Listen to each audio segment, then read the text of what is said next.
नमस्कार, के छन् हालचाल? निकै छौ कि नै?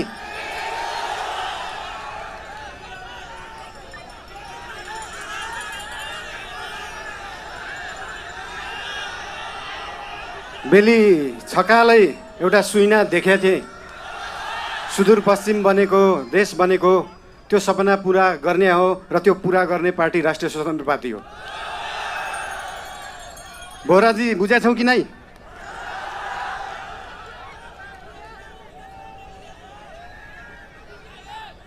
खल्तीमा पैसा नभएको विपन्न गरिबले शिक्षा पाउनु पर्यो, त्यो हो हाम्रो एजेन्डा।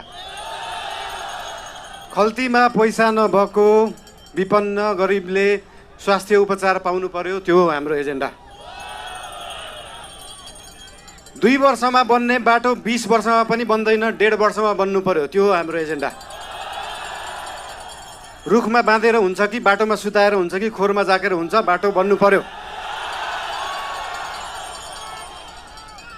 या त बाटो बनाउनलाई यो भेगमा मेरो भोट छैन, यहाँको बाटो किन बनाउने, यो भेगमा मेरो भोट छैन किन बाटो बनाउने। राष्ट्रिय स्वतन्त्र पार्टी सरकारमा गयो भने काङ्ग्रेस हिँड्ने बाटो पनि बनाउँछ, एमाले हिँड्ने बाटो पनि बनाउँछ, माओवादी हिँड्ने बाटो पनि बनाउँछ, सबै नेपाली जनता हिँड्ने बाटो बनाउँछ। मान्छेले देशलाई स्विजरल्यान्ड बनाउनु पर्छ भन्छन्। स्विजरल्यान्डको बाउ बढी मालिका यहीँ छ, किन बनाउनु पर्यो स्विजरल्यान्ड? स्विजरल्यान्डको पराकाष्ठ रामा रोशन यहीँ छ, किन बनाउनु पर्यो स्विजरल्यान्ड?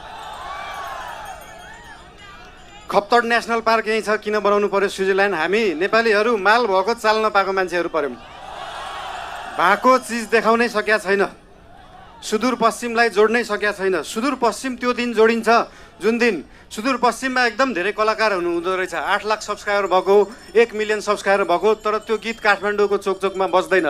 जुन दिन सुदूरपश्चिमको गीतहरू काठमाडौँको चोकचोकमा बज्छ अनि बल्ल जोडिन्छ सुदूरपश्चिम काठमाडौँसँग। सुरुमा त गीत बज्नु पर्यो, त्यसपछि आवाज बज्छ, त्यसपछि माग पुरा हुन्छ।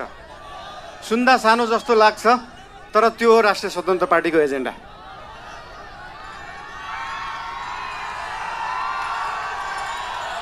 सुदूरपश्चिमलाई सुनजिक पश्चिम बनाउनु पर्यो, राष्ट्रिय स्वतन्त्र पार्टीको त्यो हो एजेन्डा। तपाईँहरूलाई आज यहाँ आएर भेट्न पाइयो, धेरै खुसी लागेको छ। म धेरै बोल्ने मान्छे होइन। राष्ट्रिय स्वतन्त्र पार्टी तपाईँहरूसँग यहाँ भोट माग्न आएको होइन, काम माग्न आएको हो। काम दिनुहोस् है। तपाईँहरूले भोट दिनु भएन भने पनि राष्ट्रिय स्वतन्त्र पार्टीले सुदूरपश्चिम बनाउँछ। काम माग्न आएको हो। के छ तपाईँहरूको काम? हाम्रो उम्मेदवारहरूलाई, हाम्रा पार्टीका मान्छेहरूलाई हाम्रो काम यो हो भनेर लिस्ट दिनु। भोट नदिए पनि हुन्छ, बरु कामको